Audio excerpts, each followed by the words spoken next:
মির্জা ফখরুল সাহেব যদি ধর্মান্ধ না হয় সে ধর্মের অনুসারী হতে পারে না।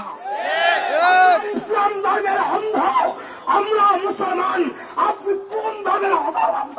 আপনাকে তা পরিষ্কার করতে হবে।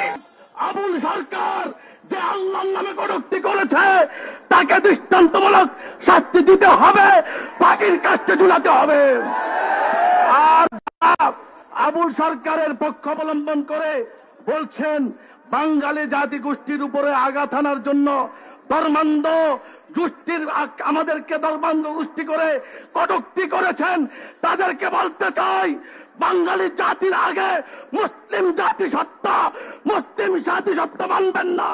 বাংলাদেশে রাজনীতি করতে দেওয়া হবে না, হবে না, হবে না ইনশাআল্লাহ।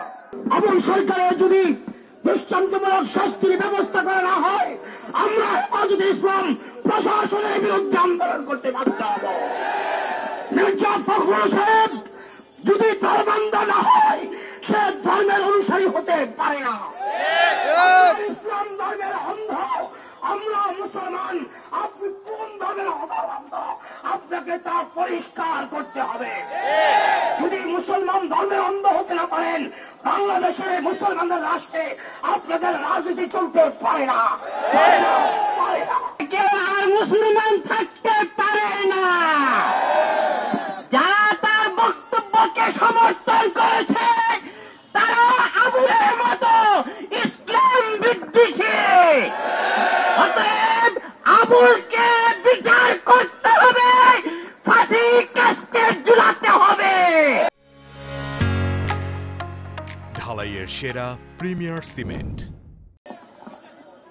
বাউল আবুল সরকারের আল্লাহ দ্রোহিতা এবং কোরআনের বিরুদ্ধে বিদ্রোহ করার প্রতিবাদে আজকের এই বিক্ষোভ সমাবেশের সংগ্রামী সভাপতি, মঞ্চ ভবিষ্ঠ হেফাজতে ইসলাম বাংলাদেশের জাতীয় নেতৃবৃন্দ, সংগ্রামী তৌহিদি জনতা, আমরা স্পষ্ট ভাষায় ঘোষণা করতে চাই, বাউল সরকার আল্লাহর বিরুদ্ধে কটূক্তি করেছে। বাউল সরকার পবিত্র কোরআনকে অবমাননা করেছে। সে বলে আল্লাহর আগামাতা সে কিছু খুঁজে পায় না। এ কথা বললে কি কারো ঈমান থাকবে? সে বলে আল্লাহ কুলাউযু বিরাব্বিন নাস মালিকিন নাস, নাচতে বলছেন, নাউযুবিল্লাহ। এটা কোরআন অবমাননা নয়। আমরা দেখতে পাচ্ছি শুধু এক আবুল সরকার নয়, বাংলাদেশে বাউলের নামে শত শত আবুল সরকার আছে। এই বাউল এই সম্প্রদায় কোন ধর্ম মানে না, আপনারা নিশ্চয় জানেন। আমরা সরকারকে বলতে চাই, বাংলাদেশটা মুসলমানের দেশ, আলেম ওলামার দেশ, আল্লাহর ওয়ালিদের দেশ, নবী প্রেমিকদের দেশ, কোরআনের তারক বাহকদের দেশ।